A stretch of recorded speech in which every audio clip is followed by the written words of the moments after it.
Look at the course of this presidency over the last 4 years, 3.5 years, there have been very few Republicans who have been willing to check him on any aspect of extension of power that he's had.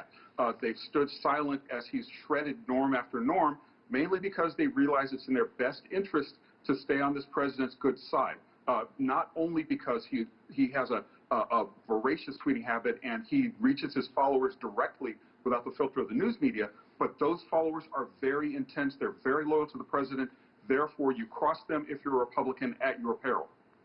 In Pennsylvania, a group of Republicans was arguing that a law passed in that state that allowed mail-in voting was unconstitutional. Now, this is a recent law passed with major Republican support there.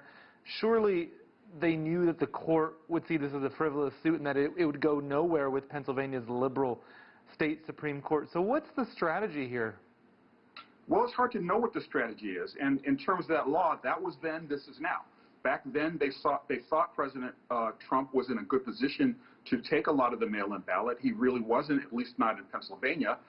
It's hard to see what the endgame really is here because, as your correspondent said, there are a lot of frivolous lawsuits that are being filed, and there's no law against that. There's no plausible path to victory, but there are a lot of implausible ways that he can delay transfer of power. And I think that's basically what the endgame is about here, not turning over the keys of the White House to Joe Biden and make that delay as long as possible to try to arrange some sort of an exit strategy for Donald Trump. And remember, in Watergate, it wasn't Richard Nixon who resigned out of the goodness of his heart or because of the good of the country. He resigned because Republicans went to the White House and said, "Sir, your time is up. It is time to go. Otherwise, we can't be held responsible for what may happen to you." I fear we're approaching that point with President Donald Trump. It's not happening quickly enough because we've got 60 days to the transition of power. In the meantime, 2,000 people, roughly 2,000 people are dying of the coronavirus per day.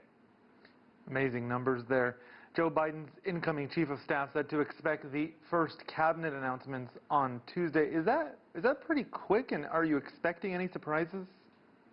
Not expecting a whole lot of surprises. I mean, naturally, he's going to try to reach out to different parts of the Democratic coalition where there's been a lot of infighting over whether or not the incoming administration is going to tack to the left or stay in the center. You may see a Republican or two on the list. That's an outreach branch. That's an olive branch out to the Republican Party to try to say, hey, look, we're willing to work with you if you can work with us.